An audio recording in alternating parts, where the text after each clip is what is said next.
A paz do Senhor, querido irmão, querida irmã.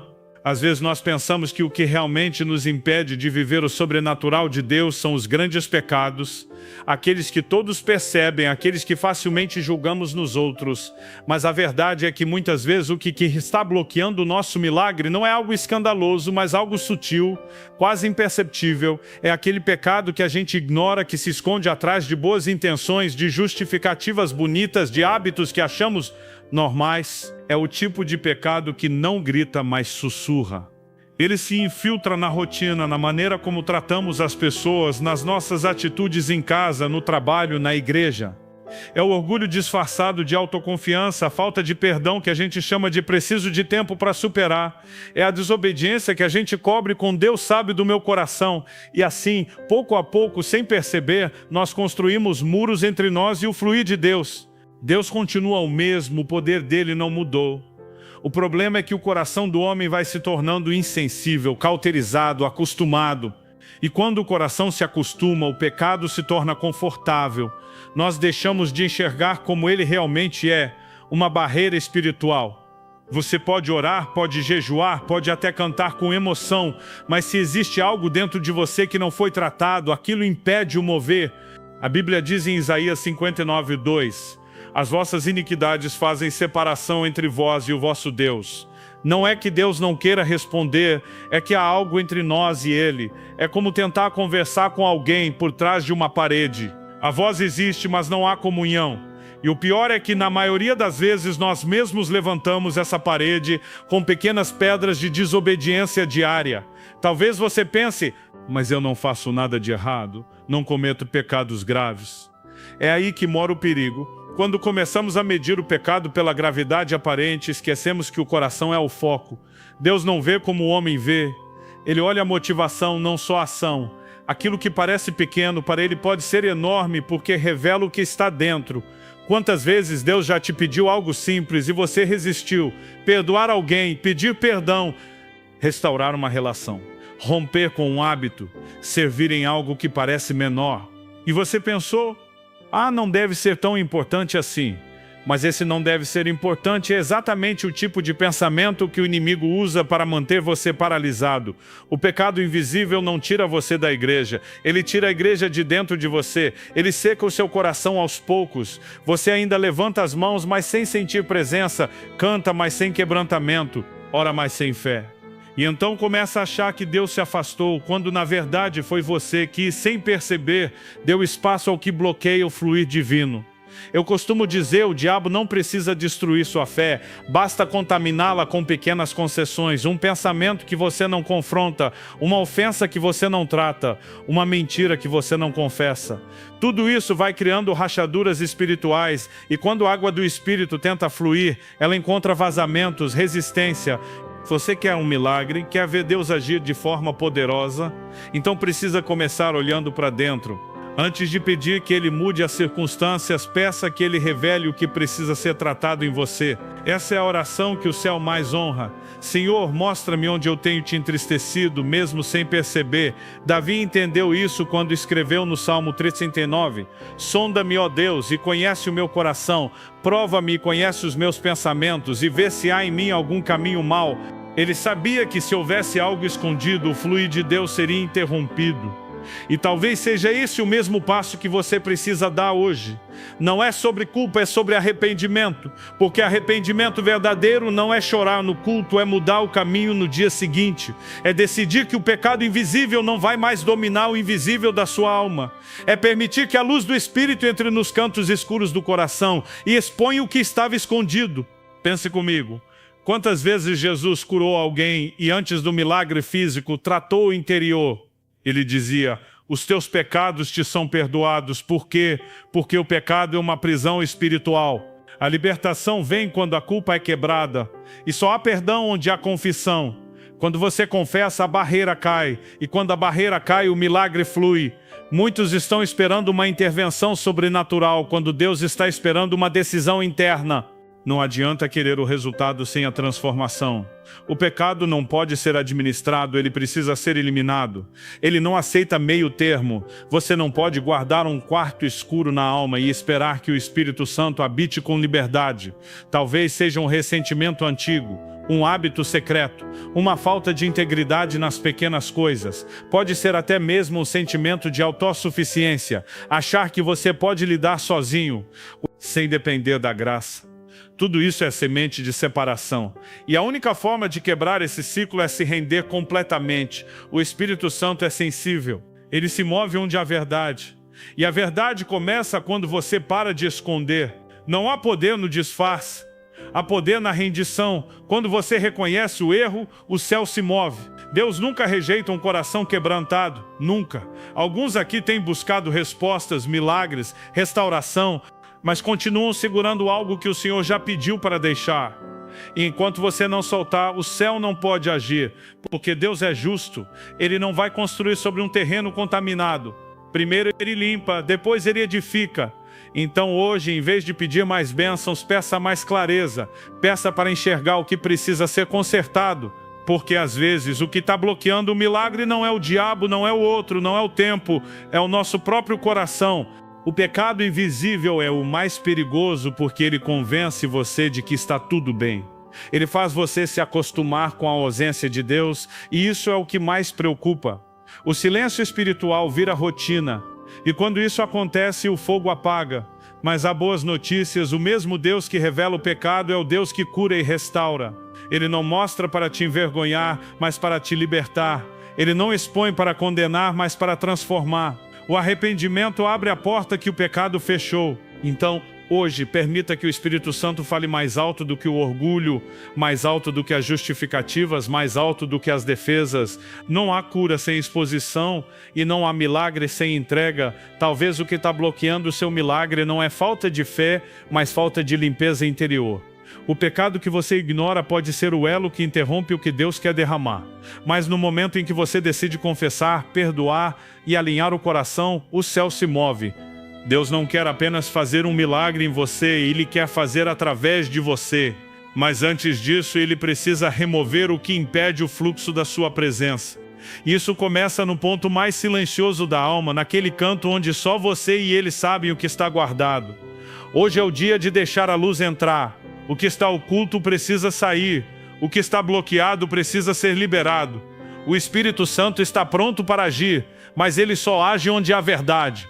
Muitas pessoas oram, pedem, clamam, jejuam e mesmo assim sentem que o milagre não acontece. Sentem que o céu está em silêncio, que Deus parece distante e começam a pensar que talvez não seja a vontade dele. Mas a verdade, meus irmãos, é que muitas vezes Deus já quer fazer, ele já tem o poder, já tem a resposta preparada, o que falta é a nossa obediência. Deus não é indiferente à dor humana. Ele se importa, ele se move por compaixão, ele tem prazer em abençoar, mas existe uma chave espiritual que, se ignorada, bloqueia o que ele quer liberar. Essa chave se chama resposta. Não basta apenas crer, é preciso responder, porque fé verdadeira sempre gera uma ação. A obediência é a linguagem da fé. Há momentos em que Deus não fala mais nada, porque já falou o suficiente. E enquanto não colocamos em prática o que Ele já nos disse, Ele não vai nos mostrar o próximo passo. Muitos estão pedindo novas direções, mas Deus está dizendo: eu não te darei uma nova instrução enquanto você não cumprir a última. A obediência é o elo que conecta a promessa ao cumprimento. Você pode ter a promessa, pode conhecer a palavra, pode ter recebido uma profecia, mas se não houver alinhamento entre o que Deus disse e o que você faz, o milagre fica travado no meio do caminho. Pense em Naamã, o comandante sírio que estava leproso. Ele foi até o profeta buscando uma palavra poderosa, um gesto grandioso, algo espetacular. Mas a orientação que recebeu foi simples: vai e mergulha 7 vezes no Rio Jordão. E ele quase perdeu o milagre por causa da sua resistência. Quase deixou de ser curado porque esperava algo mais espiritual, mais importante. O problema é que às vezes o nosso orgulho impede o poder de Deus de se manifestar. A obediência não precisa fazer sentido, ela precisa ser praticada. Muitos de nós queremos entender antes de obedecer, mas na maioria das vezes Deus só revela o propósito depois da prática. A revelação vem depois do passo de fé. Quando você obedece, mesmo sem compreender, é aí que o sobrenatural se manifesta. Pense em Abraão. Deus pediu algo que qualquer ser humano acharia absurdo, oferecer o próprio filho, mas ele não questionou, não negociou, não protelou. Ele se levantou cedo, preparou o altar e foi. A Bíblia diz que quando levantou a mão, o anjo o interrompeu e disse: agora sei que temes a Deus. Ou seja, foi a obediência que provou a fé. E por causa daquela atitude, a promessa de gerações foi liberada. Há promessas que estão presas esperando um ato de obediência. Deus não precisa do seu sacrifício, Ele quer o seu coração. Mas o coração só é revelado na hora da escolha. A obediência é o verdadeiro teste do amor. Jesus disse: se me amais, guardareis os meus mandamentos. Não é sobre religiosidade, é sobre relacionamento. Quem ama confia e quem confia obedece. E é por isso que o milagre é consequência, não é prêmio. Ele é fruto de uma vida alinhada à vontade de Deus. Às vezes a gente pede que Deus mude o cenário, quando Ele está pedindo apenas que a gente mude a postura. Às vezes Ele não quer fazer lá fora, Ele quer fazer aqui dentro. E quando a mudança interior acontece, o ambiente espiritual se reorganiza, o céu reage à obediência. É como Pedro, depois de uma noite inteira tentando pescar e não conseguir nada. Ele era experiente, sabia o que estava fazendo, mas naquele dia nada funcionava. E então Jesus diz: lança a rede do outro lado. Pedro poderia ter respondido: mas Senhor, eu já tentei, eu sei o que estou fazendo. E ele até chegou a dizer: trabalhamos a noite toda e nada apanhamos. Mas ele completou com a frase que mudou tudo: mas sobre a tua palavra lançarei a rede. E foi quando ele obedeceu que o milagre aconteceu. É interessante que o milagre não veio porque Jesus lançou a rede, veio porque Pedro obedeceu a palavra. Às vezes o que falta não é poder, é submissão. Deus está dizendo: lança novamente, mas do jeito que eu disse. A obediência traz uma autoridade espiritual que nenhuma emoção consegue substituir. Não importa o quanto você se emocione na presença de Deus, se não há entrega, a unção não flui. O Espírito Santo não se move em meio à rebeldia. Ele se move onde há rendição. E essa obediência não é parcial. Deus não abençoa meia entrega. Muitos querem obedecer em algumas áreas, mas manter o controle de outras. Querem o milagre, mas ainda negociam com o pecado. Ainda resistem a perdoar. Ainda tentam ajustar a vontade de Deus às suas conveniências. E assim o ciclo de frustração continua. Obedecer é abrir mão de ter razão para permanecer na direção de Deus. É dizer sim mesmo quando dói. É confiar mesmo quando parece que nada vai mudar. É permanecer mesmo quando todos desistem. Essa é a obediência que move o coração de Deus. Eu quero que você entenda algo profundo. Deus nunca exigirá de você algo que não tenha propósito. Quando Ele pede algo é porque já preparou algo maior. Mas Ele só revela o próximo milagre depois que você entrega o que está nas suas mãos. Às vezes, Ele pede exatamente aquilo que você mais ama, não porque quer tirar de você, mas porque quer se tornar o primeiro no seu coração. A obediência é a ponte entre a semente e a colheita, e a desobediência é o desvio entre o sonho e a promessa. Quantos estão parados há anos no mesmo ponto, dizendo: Deus, por que não aconteceu? E Ele responde em silêncio, esperando que você dê o passo que ainda não deu. O tempo de Deus não é demora, é teste. Ele observa o coração, observa a fidelidade, observa se estamos dispostos a obedecer mesmo quando não há aplauso, mesmo quando ninguém vê, porque a obediência mais preciosa é aquela feita em segredo. É quando você faz o que é certo apenas porque ama a Deus e não porque espera a recompensa. O milagre, meus irmãos, não é apenas um ato divino, é um resultado de parceria entre o céu e a terra. Deus fala, o homem responde. Deus promete, o homem obedece. E quando essa conexão se estabelece, o sobrenatural acontece naturalmente. Pense nos servos em Canaã na festa do casamento. O vinho acabou, o constrangimento era inevitável, e Jesus apenas disse: encham as talhas de água. Eles poderiam questionar, mas queremos vinho, não água. Porém obedeceram sem discutir, e enquanto enchiam as talhas, o milagre começou a acontecer. Não houve trovões, não houve espetáculo, apenas obediência simples. Deus continua agindo da mesma forma. Ele não precisa de fórmulas complexas, Ele precisa de corações dispostos. O mover de Deus sempre é precedido por uma resposta humana. Talvez Deus já te deu uma direção e você está esperando sentir vontade para obedecer. Mas obediência não depende de sentir, depende de decidir. Se você esperar que tudo faça sentido, vai continuar no mesmo lugar. O passo de fé vem antes do resultado. Deus não quer apenas te abençoar, Ele quer te transformar em alguém obediente, alguém confiável, alguém que Ele possa usar em qualquer situação.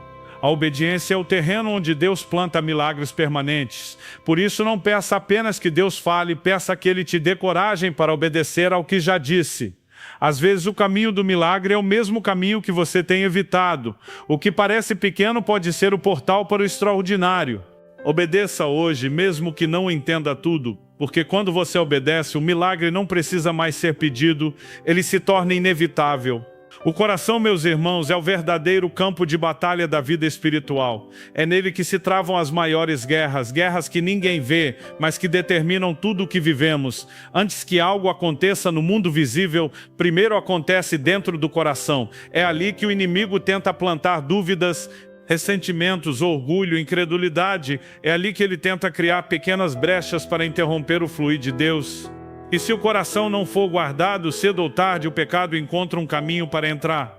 Por isso a palavra diz, sobre tudo que se deve guardar, guarda o teu coração, porque dele procedem as fontes da vida. Quando o coração está limpo, tudo flui, a fé se manifesta, ressentimentos, orgulho, incredulidade. É ali que ele tenta criar pequenas brechas para interromper o fluir de Deus.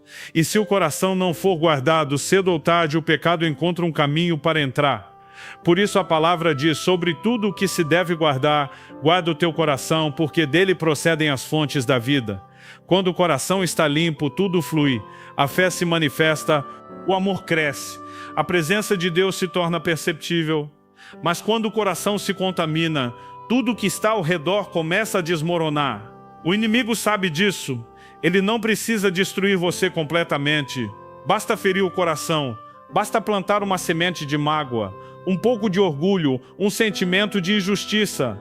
E se isso não for tratado, o coração se torna pesado, endurecido, incapaz de ouvir a voz de Deus.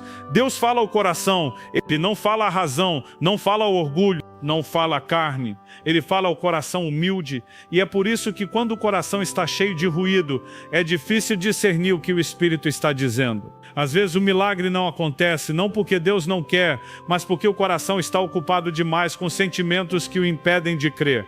Quantas vezes Deus quis agir, mas encontrou dentro de nós um coração dividido, um coração que quer Deus, mas também quer controlar, que ora por direção, mas não aceita o caminho que Ele mostra, que diz, Senhor, faça a Tua vontade, mas no fundo espera que a vontade dEle se pareça com a nossa. E enquanto o coração está dividido, o céu permanece em silêncio. O coração é o altar onde o Espírito Santo habita e também o lugar que o inimigo tenta profanar. É como um território espiritual, ou Deus reina nele, ou o pecado reina. Não há meio termo, a guerra é constante e ela não é travada com palavras, mas com decisões diárias. Cada vez que você escolhe perdoar, está vencendo uma batalha. Cada vez que escolhe confiar, mesmo sem entender, está vencendo outra. Cada vez que rejeita o orgulho e se humilha diante de Deus, o inimigo perde terreno dentro de você. Mas é preciso ser honesto, guardar o coração não é fácil, porque vivemos cercados de situações que o ferem.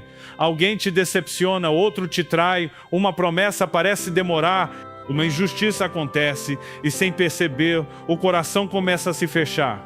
Você ainda ora, ainda canta, ainda fala de fé, mas algo dentro já não é o mesmo.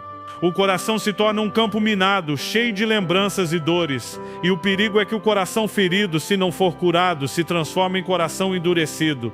Deus não pode derramar algo novo em um coração endurecido. O vinho novo precisa de odres novos. O espírito precisa de espaço. E o coração amargurado não tem espaço. Ele está cheio de ressentimento, cheio de justificativas, cheio de autoproteção. O Espírito Santo não força entrada. Ele espera convite. Talvez você esteja pedindo por um novo tempo, mas ainda carrega o peso de um tempo antigo. E Deus está dizendo, eu quero encher você, mas primeiro preciso curar o seu coração. A cura do coração é o pré-requisito para o milagre. Quando o coração é restaurado, o ambiente espiritual muda. O que estava bloqueado começa a fluir. Eu vejo muitas pessoas buscando batalhas espirituais fora, orando contra demônios, declarando vitória, e isso é importante. Mas o maior campo de batalha é o interior. Se você vence dentro, nada fora pode te derrotar. O diabo só tem poder onde o coração dá acesso. Se o coração estiver limpo, ele não encontra espaço para atuar. É no coração que nascem as intenções. E Deus não julga apenas ações, Ele julga intenções, Ele vê o porquê, não apenas o quê. Por isso é possível fazer algo bom com uma motivação errada. É possível servir por vaidade, dar por interesse, ajudar por reconhecimento, e tudo isso, embora pareça piedade, é corrupção do coração.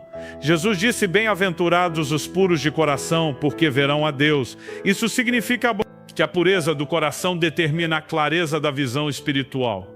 Um coração contaminado enxerga tudo distorcido, interpreta mal as pessoas, desconfia de Deus, se ofende com facilidade. Mas quando o coração é curado, tudo muda. Você começa a ver como Deus vê. E quando você vê como Deus vê, vive como Deus quer. Guarde seu coração, porque é nele que o inimigo lança as maiores mentiras. Ele sussurra: Deus se esqueceu de você. Você não é digno. Não adianta mais orar.